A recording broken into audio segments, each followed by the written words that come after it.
Bulletproof Radio, a state of high performance. You're listening to Bulletproof Radio with Dave Asprey. Today's cool fact of the day is that, do you know you have brown and white fat, and that cold showers can actually help you lose weight? White fat is the fat you get when you, don't have mitochondria that work very well, or you eat a lot of inflammatory foods, a lot of sugar and things like that. Brown fat is good fat that keeps you warm and protects you from cold, and what makes it brown is that it has more mitochondria. A study recently showed that exposure to really cold showers ramps up your brown fat activity by only 15 times, and that could translate to about 9 pounds a year. Now, as you know, I like to foreshadow the guest. So I just talked about colds. You can probably figure out who the guest is. But while we're doing that, we're talking about mitochondrial function, and somewhere around here, I have my stuff. For today's product mention, which you can expect, hey, after all, I make good stuff, I just came out with a couple different methylated B vitamins. It turns out that just about everyone can use methylated B vitamins, but a lot of us, about a third of us, don't handle B vitamins that are not activated this way.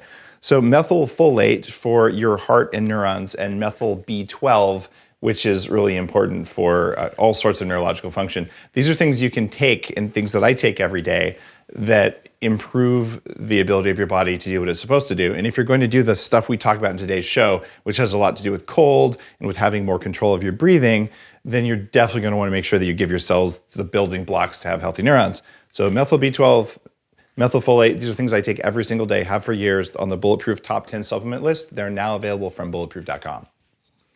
All right, on to the show.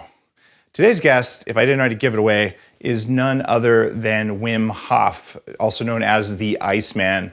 He's one of the world's most famed multicellular extremophiles. Now, an extremophile is a single-celled organism that lives near a volcanic vent or at the bottom of a frozen ocean, and they tend to be ugly bacteria. Wim Hof is, not an ugly bacteria at all. He's a very attractive man, but one who's climbed Everest. I think, was it naked, carrying ice bags? Okay, not quite, but in shorts. And he's developed a breathing and meditation technique that's awesome.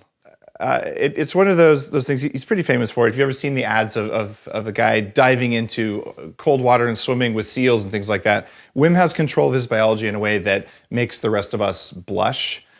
But on top of that, he works with scientists and doctors, and he's on a mission to just unlock our evolutionary potential. I met Wim for the first time in person when our mutual friend Rick Rubin brought him to the Bulletproof Conference 2 years ago. And it was a guest appearance I hadn't planned. And Wim came up on stage and said, "Dave, all right, you're going to do this, my breathing technique." And he has me hyperventilating and holding my breath empty and doing push-ups right before my keynote presentation, to the point that I'm like starting to hallucinate a little bit, which happens. So I gave my talk after Wim basically put me through the ringer, but it was awesome. So Wim, welcome to the show. I'm so happy to have you on. Thank you, Dave. So thank you for welcoming me on your show. You're welcome.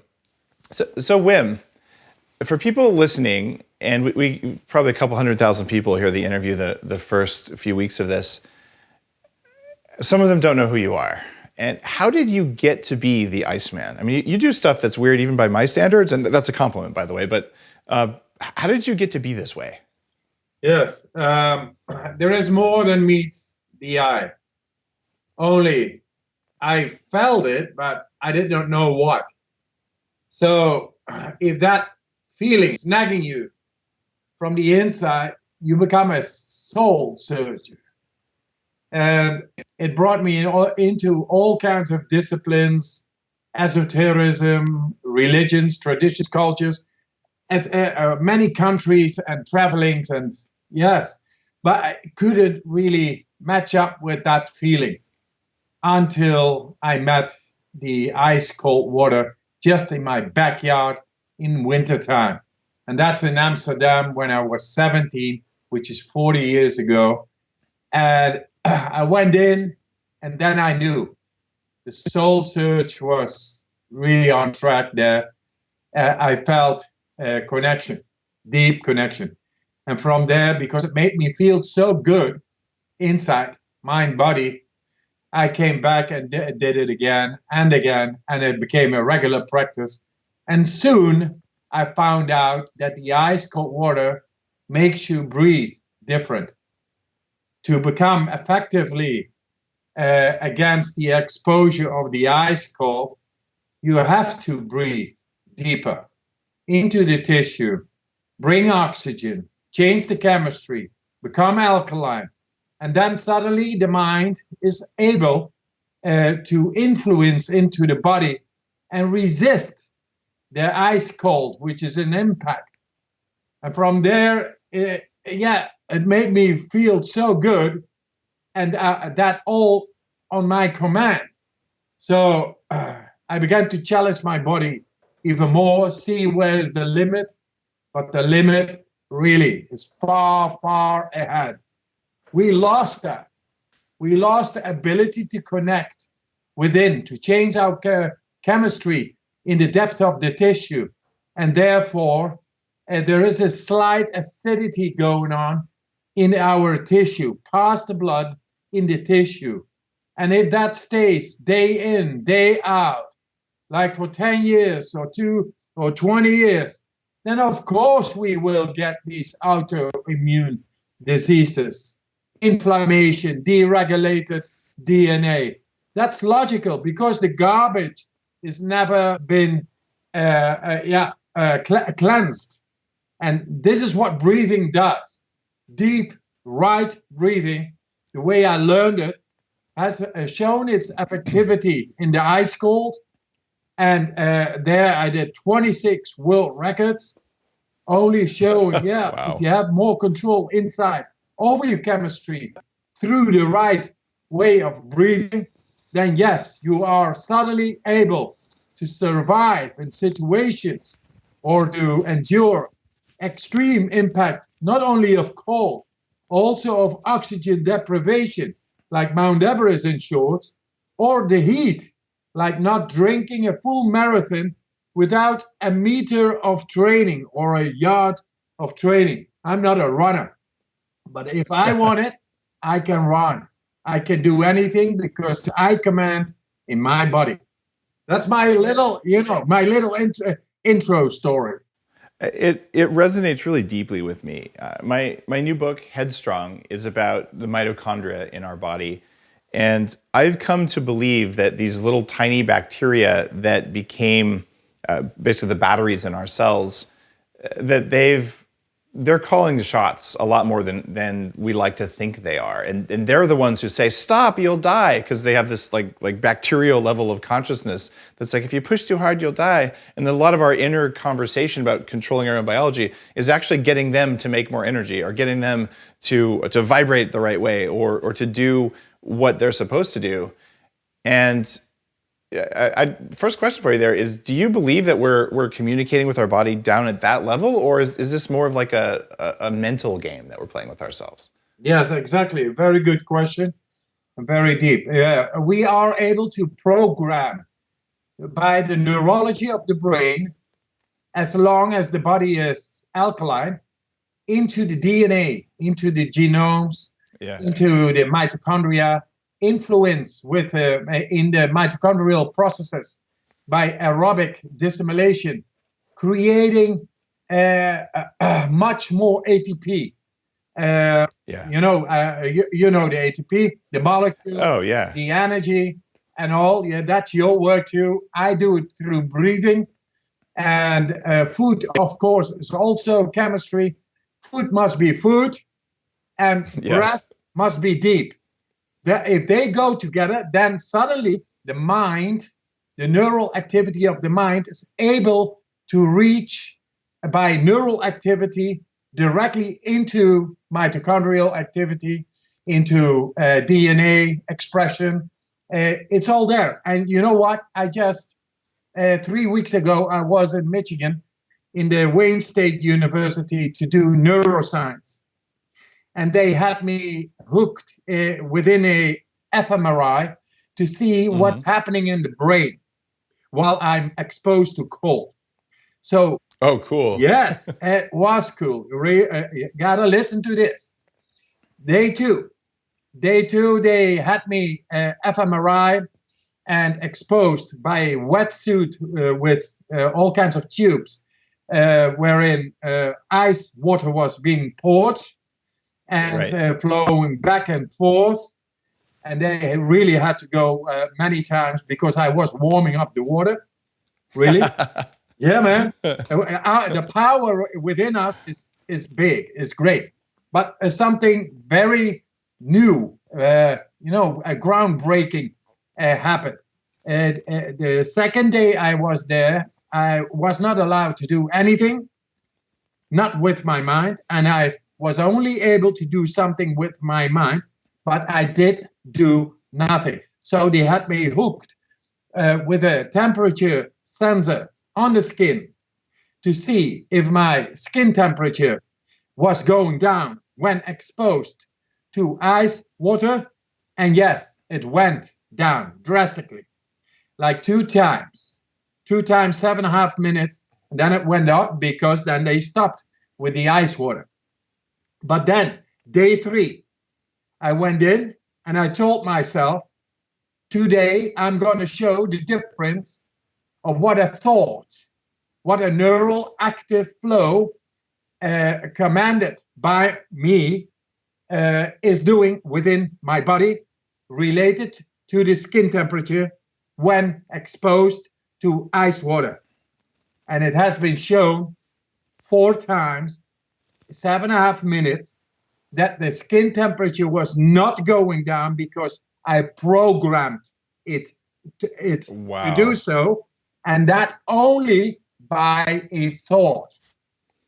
Now, what I did before was breathing to make my body alkaline, and then the neural activity of the mind is suddenly able to go at light speed through the body into the genomes, into the mitochondria activity, into the adrenal axis, and do it very straight. So this shows that the descending neural activity flow after the intervention of the mind and receiving a ascending neural activity flow, like cold, it comes in, then I decide, I don't want you to interfere with my bodily processes.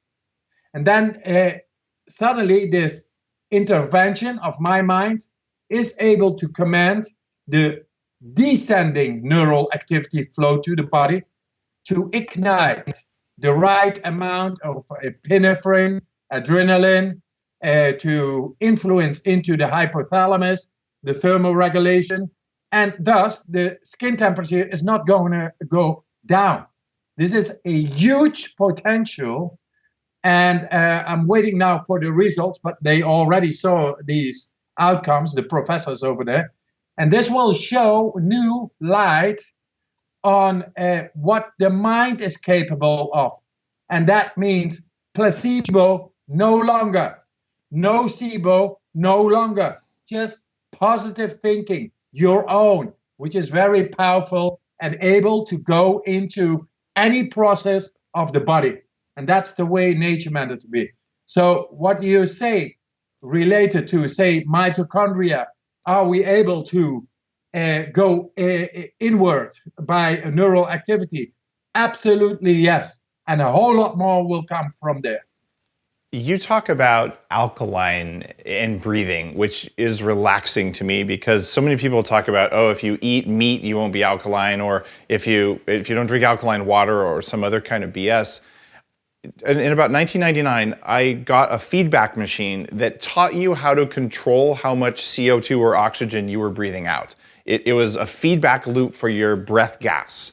And the biggest driver of alkalinity is breath, because you can hold on to carbon dioxide, which increases acidity, or you can breathe it out, which increases alkalinity. But this isn't talked about in the world of health where we're drinking these, fancy water machine things. What's your take on alkalinity from food and water versus air? Yes, but food, water, air shouldn't be polluted, but it is. It is processed. And so we actively and consciously need to intervene. If we breathe better the way we do it, I do everything through science. So it has been shown in the recent study, it's completed with 48 people, and it showed that the average alkalinity was raising to a peak level of 7.8, which the normal natural standard should be 7.3, 7.4, where most of us are lower because of processed food and the chemistry and the fine dust in the air and all what we are doing as a society. We have to learn to deal with that. So it showed that we, in this study, with the right way of breathing, are suddenly very capable to bring back the natural standards for alkalinity. And that's just with air, you're saying, without any of the other stuff. Yes, just with air. Yes. And of course, if you drink polluted water, or if you drink or eat processed food, then the body is not built to take that on. So it needs to break it down, bring molecules, supplement it. Then it's a whole way, and that takes a lot of energy. It takes a lot of time, takes a lot of stress, because there's all sympathetic nervous system activity. And thus stress comes into the body, begins to oxidate, and it is no good. So breath is one way, and food should be food, and water should be water. And the rest is positive thinking. You are able within your body, by not only positive thinking, it's your neural activity. You know how to maintain balance. You can feel it, and your mind is a big player therein. We will show this together with neuroscientific new studies, together with, say, Stanford, Michigan, Germany, Hanover universities. And they are all going into these matters like emotion and things. And man, we are doing it. So, Wim, I run 40 Years of Zen, which is the highest in private applied neuroscience brain training facility for executives in Seattle. So if you're ever in Seattle and I can get you for a day, we can put clinical grade EEG on your head and quantify these states and actually even make them more trainable.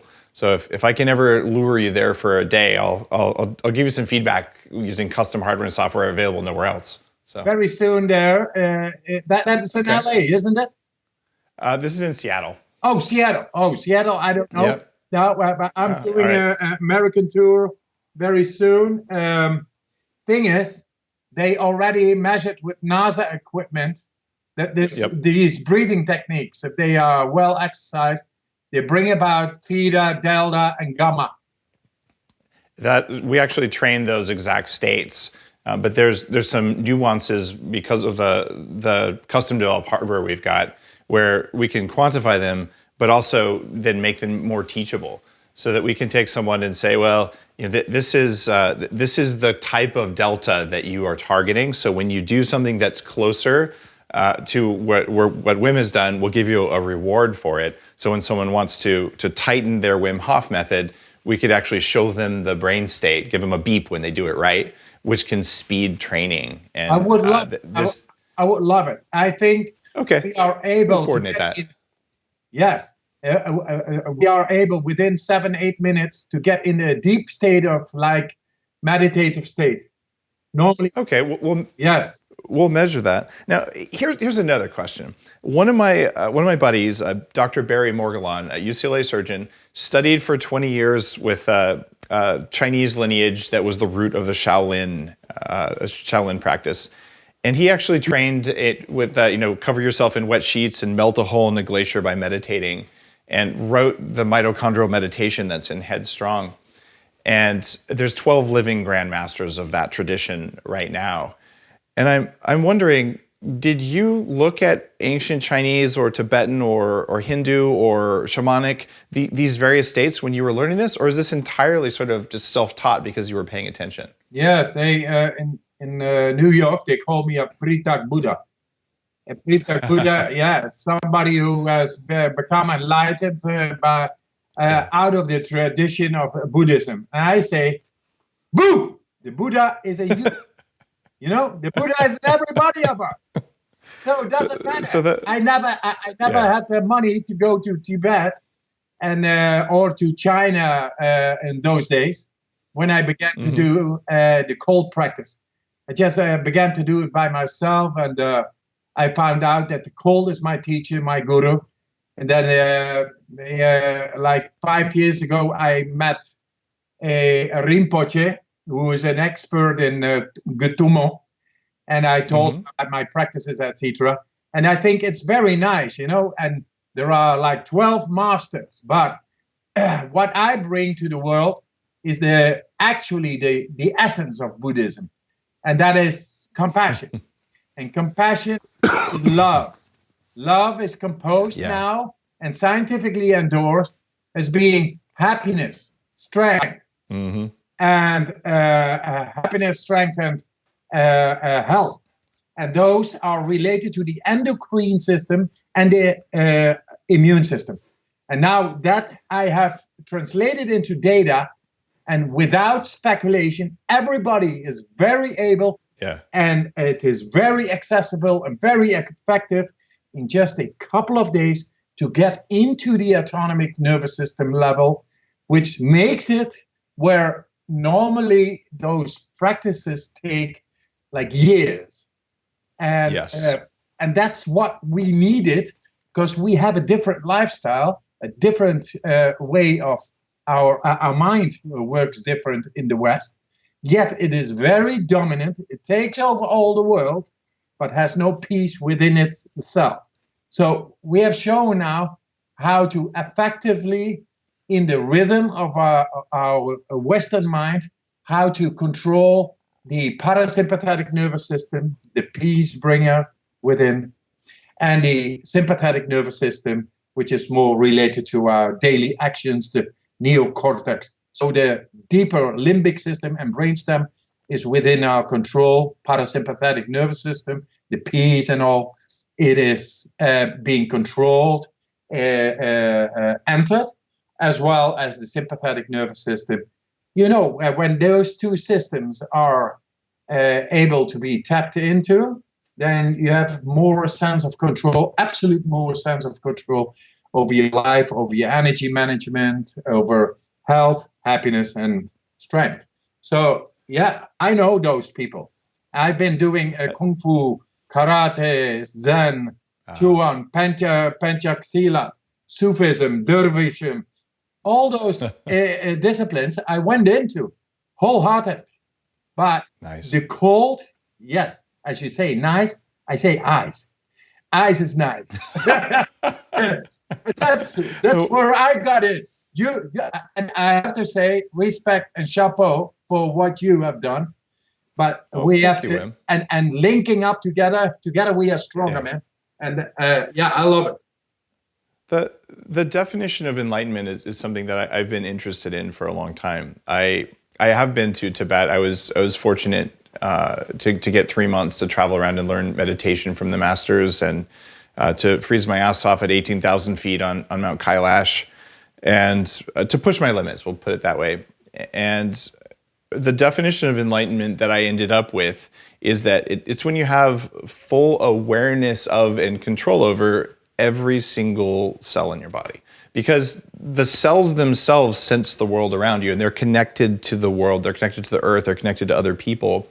And it's getting rid of the lies you tell yourself and the beliefs you have, the self-limiting beliefs that sit between you and this level of awareness and control. And I'm nowhere near where I think I can go, and would in no way call myself enlightened, but I can see that there's a possibility of having that. And I can see what cold does. And thanks to your work, I mean, I have a digitally controlled cold tub downstairs where I can dial in the temperature and it'll hold it there. Yeah. And I have a cryotherapy machine, and I've got oxygen restriction things and atmospheric pressure changing chambers and all this crazy stuff, because pushing your cells seems to do something to your brain. But I don't know that I really know all the things it does, but it sounds like you may have more data on that than the average person by a long shot. What do you think of that definition of enlightenment? Is that in alignment with what you've seen, or do you even have a definition of it? Yes. The natural tendency of the mind is to gather and to attract matter. So if we learn how to disassociate with matter consciously, then everybody becomes not burdened with the heaviness of matter. It becomes enlightened well-being. It's just physiology. So now I've shown in Michigan, in the fMRI, how to disassociate from ice cold on your body and thus have control over the ice cold. And everything we come across in our lives is impact. Impact could be heat, cold, oxygen deprivation. It could be grief. It could be bacills, bacteria, virus. It could be stress. It's all translated into matter and impact on our body by resonance, non-seen and seen. It is all impact on our body, on our nervous system, on our neurology. And there in the neurology, we have a capability to disassociate from the impact on our physiology. And I just proved it, and it's going to be a new dimension where people learn the ability, a natural ability to disassociate or to become enlightened as a physiological entity within our power. This will happen in our lifetime. Just for people listening, Wim, I fully endorse what you're saying. It's doable. And just your body will tell you 10,000 times a day, you're going to die if you do that. And it's always lying, unless you actually die. But you have so much capacity before you get to that point that it's the fear that's holding you back. And you've done something weird where everyone I know who knows you, including me, says the same thing. He's crazy. And we always say that as a compliment. I am. In that you're fearless, yes. Right? That's what we mean, is that you're fearless, not crazy. But we always say crazy because it makes the things you do appear crazy. But you're not at all crazy. You're smart, and you're just unafraid in a way that I don't know anyone else is. But like, how do the rest of us get to that level of unafraidness, if that's a word? Yes, of being unafraidness, fearless, or crazy about life. There you go. If you become crazy, if you remember the mother lifting up a car because her son is underneath. Yes. The love, real love, is stronger than the universe. And real love you will find if you go into yourself, into the real essence, not learned in the schools, but learned within ourselves. It's there. And as it is not in the schools, we are changing the books in the university, and we already did on biology and physics. We showed that the autonomic nervous system can be influenced together with the endocrine system and the innate immune system, all considered to be not influenceable by human will. Now it is. And now we are showing by scientific research that we are able to get into the brain and go into the direct essence, the soul, experience it, be it like pure awareness, disassociation from matter, as I explained before, then become awareness. And that awareness is so beyond fear, is so being and feeling you to be in the essence, being at home. Nobody can damage you. And if you just hold a little of that within you, you know it's love. You know it's stronger than the universe, and you can challenge yourself in a number. I've been in thousands of situations, challenges, and I always had this connection with my essence. with my soul. So you're using love to turn off your fear. Yes, sir. Okay. Now, in the work that I've done, and the work especially with the neurofeedback, I focus on gratitude first as a gateway to enable you to forgive harms so that you're more capable of love. In your view of the world, how important is the sense of gratitude versus the sense of love, and where does forgiveness come into play for you, or does it? Yes, gratitude I have every day for, when I rise. Yeah, it's what in yoga, the Surya Namaskar. It all begins with that. And I just have it natural. The sun is so beautiful. The Surya, they call it in Sanskrit. Doesn't matter. The energy is there. We can link up. We can fulfill our purpose. And you know what? Forgiveness. There is no good to get if you hate people. Because then you become negative in your thoughts. And they will go back into your mitochondria, your DNA genomes, and they are destructive. You better be positive and in line with the love. And then the soul will express itself. How much time do you spend worrying about politics? To me, I don't see politicians. I see people who are eager to deal with their own insecurity, going into power. Yes, but if I get the chance to get into healthcare, and we are into regular healthcare, getting into it, then that's power beyond politics. Yeah. That where politics was about debating and who is the best and what is the best. I do it by science. Actually, I'm a politician. Yeah. I'm a cold-hearted politician, shown with facts and data, non-speculatively, the best way. So we are into. I like that. Yes.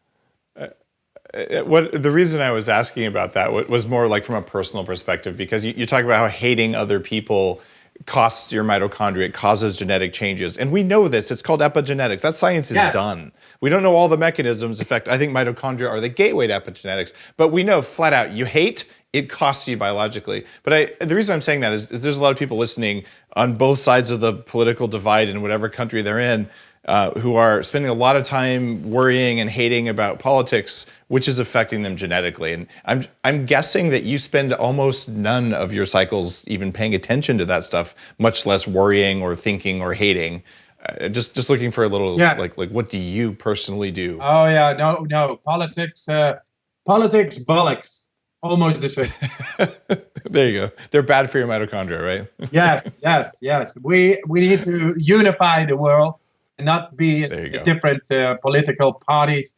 Like it is normal to like a controversial thinking is creating tensions, and one wants to be better than the other. It's like the Islam wants to be better than the Christianism and Christianity and the religions, and now it's politics. It's the same thing. Before they go past the real essence, the soul. You know what I think? We should be able to guarantee for every mother in the world to be able to guarantee happiness, strength, and health for a kid, regardless of nationality, culture, background, whatsoever. Then the most essential of our planet is getting back. And from happiness, strength, and health, harmony with nature is a logical step. So then we have the problems solved. Another thing about food, when food is food and we don't eat too much, we breathe more. And I want to do the scientific studies on how much more ATP is being produced because caused by the right way of breathing. And then the food, the intermittent fasting, things like that. I do it already 40 years. And to me, it was a natural thing. And it brings about the right way of energy.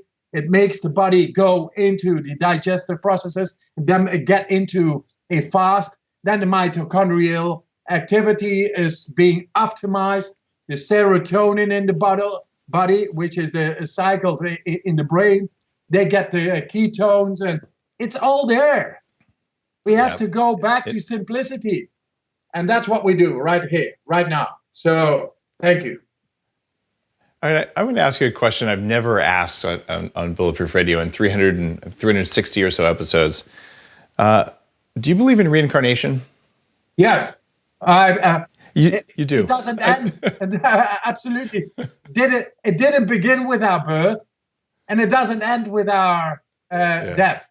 It's just coming into a body which needs a preceding power, and then being able to get into a body. And when the body is not functioning anymore, then it really is not stopping. It's just soulless, and then the body is not necessary anymore. So yes, there is an afterlife and a before life, and it all has purpose.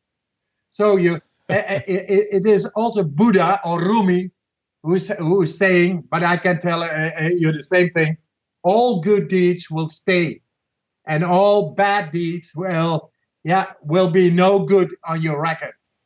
And and whatever the way we understand it, the good is the good and will always remain good. You better be good. I like that, and the reason I'm asking is that I'm trying to figure out a rational explanation for why you even at a young age, 17, you're doing all these things, and for 40 years you've practiced intermittent fasting, even though no one taught you that. So either you magically just figured all this stuff out, or you came in with it. And I'm not going to say that I know the exact answer there, but it sounds to me like you had a good start at least, just from an external perspective. So. Thanks for going there and answering that question. That's always controversial, at least for some people. Yes, I can imagine.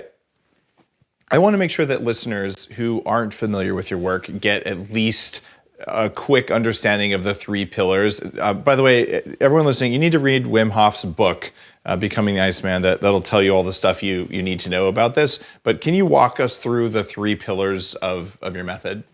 Yes, of course, Dave. That is breathing. And breathing is caused by the cold. So the cold as well. Breathing into the tissue is number 1. Number 2, the cold is training the vascular system to optimize the vascular system to its natural, beautiful standards. And then the last one is the mindset. And we are doing scientific research on all of those limbs. And they appear to be very effective and very accessible for everybody in just a very short period of time. That means a couple of days to learn to tap into the autonomic nervous system, related to the innate immune system and endocrine system. That means happiness, health, and strength is guaranteed. And it's up to you to do it. So people are able to get into the science, read up, and see, there's no speculation. It's just a matter, are you going to do it? Then this happens. If you don't do it, you're all free. It's no dogma behind. But the 3 pillars, breath, cold exposure, gradual cold exposure, and mindset, those are the 3 pillars of this method. And they have been exercised like 40 years of field work in all kinds of extreme conditions, like the North Pole, polar circles, on the highest mountains of the world, and all in shorts. I mean, that's exposing myself like a guinea pig. And then I passed it on to laboratory settings, and they found out that we are the first ones to get into the autonomic nervous system, and all the other systems gone so deep, more than ever before, or scientifically in the scientific history written. So 3 pillars: breath, cold, mindset. All right, and to do the cold therapy for someone who's listening, they've got 20 extra pounds of fat, they probably aren't in very good shape. What's the first step to getting used to cold? The first step is your mindset. You have to know that by now, or otherwise you get into the scientific studies, we are able, just in a couple of days, like the first test group I took, the first 18 people I took of a scientific study without prior experience in the cold.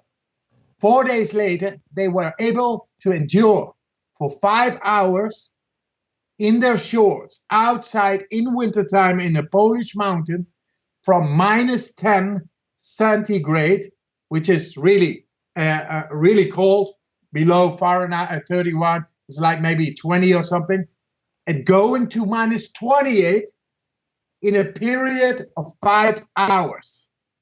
And they all were very able to do that. And that only in 4 days. So anybody, actually, nobody has, if he hasn't got a real serious condition, then all people will only benefit from gradually going into the cold. And how it is done, by taking, after your hot, warm shower, you take a cold one for 30 seconds. That for 1 week. Then the vascular system, which is 80,000 miles in each and every one of us, is being optimized in its condition. All the little primitive muscles, plus the reflexes of the capillaries, they're all optimized. Then suddenly you are able, in day 8, you can feel it, you are able to go directly into the cold for, say, 1 minute, no problem. And you know what happens? A whole lot more energy, because all those little muscles, all those reflexes of the vascular system related to the autonomic nervous system, it's all working the way nature meant it to be. They are bringing the oxygen a whole lot better to the immune cells. The heartbeat is going to go down with 30 beats a minute, 24 hours a day, a lot less stress. Thus, it's all logical. And a cold shower a day keeps the doctor away. I love it, and I definitely echo that advice in Headstrong, in my book, saying, look, this is free. It's not that hard to do. You have a beard, so I don't know the answer to this, but if I put cold water on my face and chest, it makes shaving really difficult, and I haven't figured out that. Yes, so it's because the capillaries close. So then this is just a random, maybe a guy-only question. If I do my 30 seconds to 1 minute of cold water that I do in the morning, if I put warm water on again, just enough to soften my beard so I can shave, am I losing the good effect? Because I don't know the answer to this. No, absolutely not.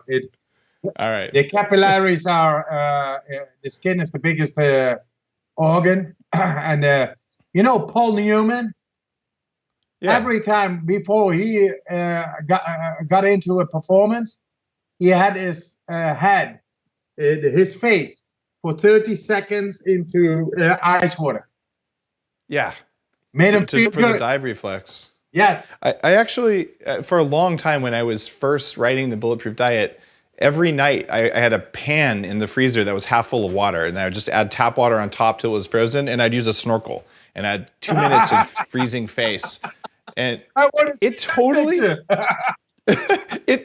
works. Like, it's so ridiculous, but just cold face is it changes your whole brain. It's people don't believe it till they try it, but it's real. I got out of that habit just because I have bigger gear. Have you ever played with the Vasper system? This is where you exercise doing cardio, sitting on running ice water with ice water compression around your arms and legs, and even on your head.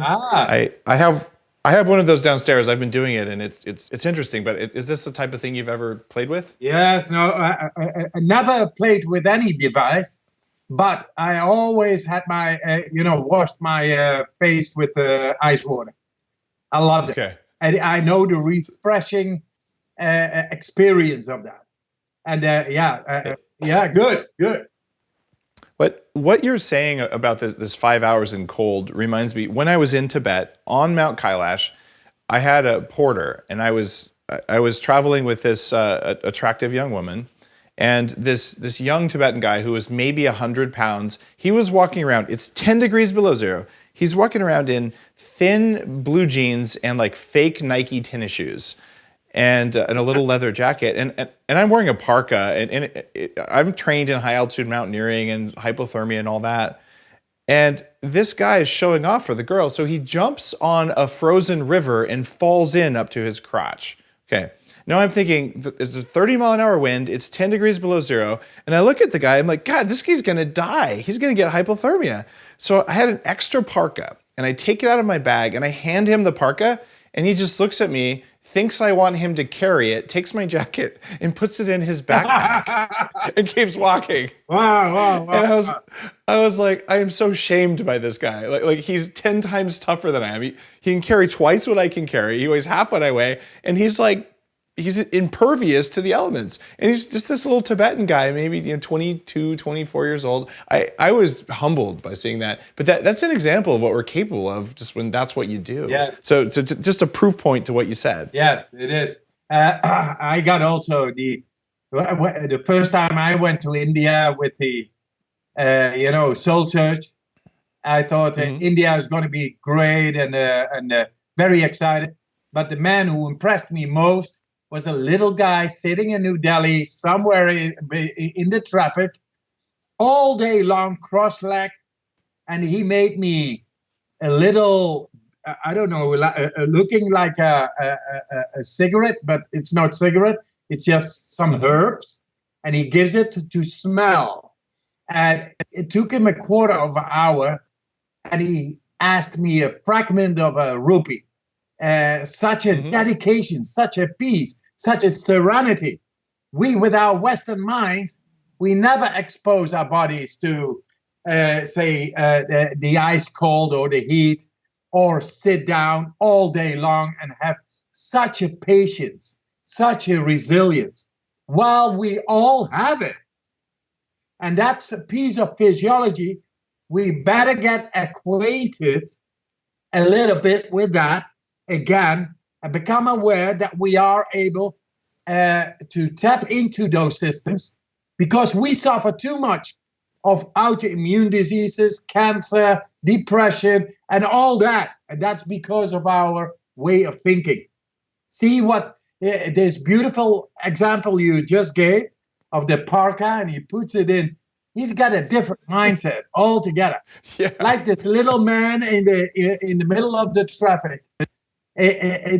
Those were the people who impressed me most, not the gurus, not the sadhus and all those people who are, like exhibiting what they are capable of. No, I want to go into the depth, which is simply there, and those people have it still paired with humbleness, and that's beautiful. It is beautiful when you are lucky enough to experience that, and I think a lot of times when you're in the West, you don't see it, or if it happens around you, you're not paying attention to it. So even if you could have seen it, you weren't practicing awareness, so it wasn't present for you. Now, I have another question for you. I spent a lot of my time when I realized my brain wasn't working as well as I wanted it to in my mid-20s. I used to weigh 300 pounds. I've lost about 100 pounds of fat, and I've really changed my brain and my awareness levels. But I started really pushing on the personal development and meditation and spirituality and just learning those parts of myself. But I was fat and tired all the time. And I've come to the conclusion, and I don't know if you're going to agree with this. That's why I'm asking you. I concluded that it's easier to become more aware and to have that personal growth when your cells work better. That fixing your hardware is something you should do before you work on your software. Yeah. Because it's easier to work on your software there. But what you're saying is if you get your software right, your hardware will just fix itself. So which is it? I say just go back to the way naturally we are meant to be. Our happiness, strength, and health, that should be the guide. and whatever it takes. Not everybody needs to go into weight loss to be happy, strong, and healthy. Correct. So the Buddha was kind of thin, right? Yeah. So yes. So let your belly up. Being slim or being fat, it doesn't matter. Being strong, happy, and healthy, that's the thing. That's the guide. If you are happy, strong, and healthy, you radiate the right energy. Then that's love, because you resonate. You have people resonate with your energy, which is a good one. So just become happy, strong, and healthy. Very simple. Then the soul is expressing through you, radiating energy like the sun. And so we keep it simple. And then if you are not happy because you got too much weight, or if it is only a concept, no, just once again, keep it simple. Happy, strong, and healthy. That it is. And we are built to be able to do that. So that's it. Now, you've reversed autoimmune conditions like lupus, asthma, Parkinson's, arthritis, Hashimoto's, I'm guessing, using cold and mindfulness, which is pretty profound. What's the most profound reversal you've seen using the Wim Hof method? Wow, yeah, depression is also a big one. I want to tackle all these things, the anxiety together with the Stanford University, the thought, the mind power together with with Michigan, and the emotional reactivity in Hanover. But I see it every day. We got a community of like 35 or 40,000 people who are actively doing this with all kinds of conditions, yes or no. And I see miracles happening just because people get back again into the simplicity. Breath work, cold exposure is exposing yourself to the natural elements. We got a body that is able to balance out with that and then become optimized. That's logic. And then the mindset should be positive. Then incredible cures come about. If the body is able to get into its own balance, into its own plasticity, into its own mitochondrial surplus, then it directly heals itself. But we are going so fast that we consume all the energy and we keep on a sympathetic nervous system activity. Thus, the body hasn't got a moment of relief. But if we learn consciously to bring the body from anxiety into relief modus, it works on cell level, mitochondrial level, ATP comes free, plasticity in the body and neuroplasticity in the mind is a fact. And then, all these diseases you just mentioned, they cure. They are cured. Then the body has the power to cure itself, but we need to make the body able to cure itself. And now we got this method, and together with food, then it's very able to find miraculous, almost seemingly miraculous cures. Mother Nature knows. We have to just go back to Mother Nature, and because it's sometimes looks like we can cure everything and cancer and this and that. No, I go through science, but I see miracles happen every day. I got people to thank me, mothers who have a depressed son, and they lose their depression. You make people happy. You become enlightened only because of that. Or people with arthritis, for 20 years, and having 15 medicines. No medicines anymore, no pain, fully back in control, being able to do anything with their body. It's a miracle, and that's life. We bring people back to the life, and that's a miracle. And from there, a new journey starts. So that's what we do. Well, you do it really, really well, and in a way that is fantastic. You have the Wim Hof Academy. How many people a year are you teaching now? Yeah, we select the people on their schooling, educational schooling abilities, because we want quality. It's all in the beginning, but anybody who is motivated can join this academy. There are doctors, psychiatrists, but also carpenters. It doesn't matter. As long as you are into humanity, into freedom, into belief, then you're able to digest all the physiology. Being a doctor or a carpenter, it doesn't matter. You have the healing capacity and ability if you're just righteously in the essence of yourself. And we hand over a couple of tools backed up with physiology and educational skills. And so I just last weekend had 40 new Dutch teachers, upcoming teachers, instructors. But in America, we do it too. We just, and in Australia, next week I go to Australia. There we will do a trainer's course as well. It's really spreading. And actually, we are too little to take it on all, but and selecting. But this is going to be, through the science, it needs to be spread throughout the world. It's something so accessible and so simple. And I want to join up with the right people like yourself to bring back nature, the essence, the soul, the non-comprehensible, bring it back to simplicity called love and life.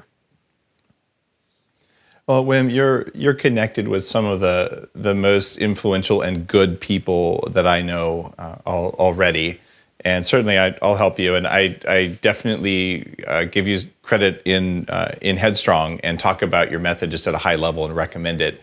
So for people listening, if this conversation inspired you, and I hope it did, then you should check out the Wim Hof Academy, and at a minimum, read Wim's book, because there's some great knowledge here. And this isn't something that takes you 20 years to do. That whole idea of taking decades to do something, it doesn't make sense in the world we live in right now when you can do it in weeks, months, or a year and radically transform what your brain can do.